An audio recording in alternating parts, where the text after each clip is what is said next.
Hello అండి అందరికీ welcome back to my channel. So voting analysis and update చెప్పే ముందు అసలు ఆ బయట ఇన్స్టాగ్రామ్లోని యూట్యూబ్లోని ఏంటండి అది క్యాస్ట్ వర్సెస్ కన్నడ అని ఏం జరుగుతుంది అసలు? సరే, ఫేవరెట్ కంటెస్టెంట్స్ని గెలిపించుకోవచ్చు, అభిమానించవచ్చు. డెఫినెట్లీ వాళ్ళంత బాగా ఆడారు, ఆ ఇంపాక్ట్ క్రియేట్ అయ్యింది. రివ్యూవర్స్ అవనియండి, కామన్ పీపుల్ అవనియండి, అందరూ ఫ్యామిలీ పీపుల్ అవనియండి షో చూస్తారు కాబట్టి అభిమానిస్తారు, ఆరాధిస్తారు.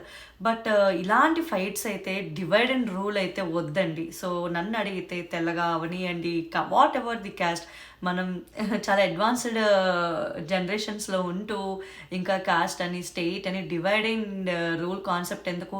అందరూ కలిపి ఈక్వల్గా ఉండాలనే కదా బిగ్ బాస్ తీసుకొచ్చింది. అందరూ ఒకటే అనే కదా టాస్క్ల్లో కూడా అమ్మాయి లేదా అబ్బాయి లేదా అందరూ ఈక్వాలిటీ అని చెప్పేసి అందరిని తీసుకొచ్చి ఒక హౌస్లో పెట్టేది.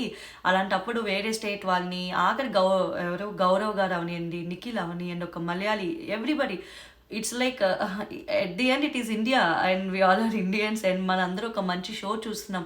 అలాంటి ఫీల్తో వెళ్తే బాగుంటుంది కదా. ఎందుకు ఈ డిస్క్రిమినేషన్స్, ఈ డిస్క్రిపెన్సెస్ అని అంటా అనమాట.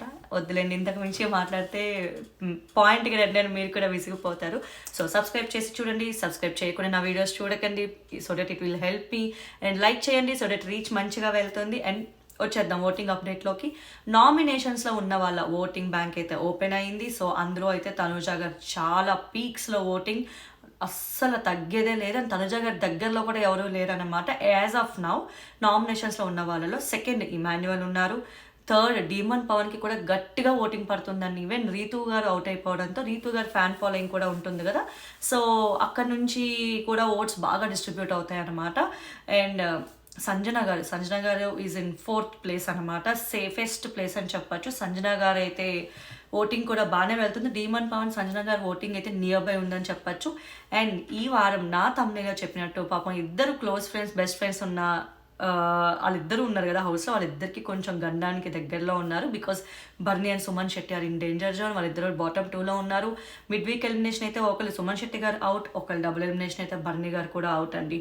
ఎస్, ఇదైతే 100% రాసి పెట్టుకోండి. బర్నీ గారు, సుమన్ శెట్టి గారికి అయితే చాలా కష్టం, అతి కష్టం మీద ఓట్లు పడుతున్నాయి అందరితో పోలిస్తే. ఇమాన్యువల్ గారు అయితే సెకండ్ ప్లేస్లో ఉన్నప్పటికీ ఇప్పుడు ఆడుతున్న ఆటకి ఎనీథింగ్ మే చేంజ్ అన్నట్టుంది. Let's see how it goes. And ఇవి ఓటింగ్ అప్డేట్స్. దీంట్లో నేను సాగదేను నాంచను. బయట అయితే తనుజ ఫ్యాన్స్ అవనియండి, కళ్యాణ్ ఫ్యాన్స్ అవనియండి, ఒకరికొకరు తిట్టుకొని ఒకరి మీద ఒకరు బురదలు జల్లుకుంటూ అలాంటివి ఏమీ చేయొద్దు. ఎవ్రీథింగ్, ఇంట్లో వాళ్ళందరూ మంచి ఫ్రెండ్స్ ఉన్నారు, బయట ఎవరు కొట్టుకోవడం ఎందుకు అని అంటాను నేను. కొట్టుకోవడం అంటే మాటల యుద్ధం ఎందుకు అని అంటాను. సో ఈ డిస్క్రిమినేషన్స్ కూడా వద్దు, ఆల్ ఆర్ ఈక్వల్.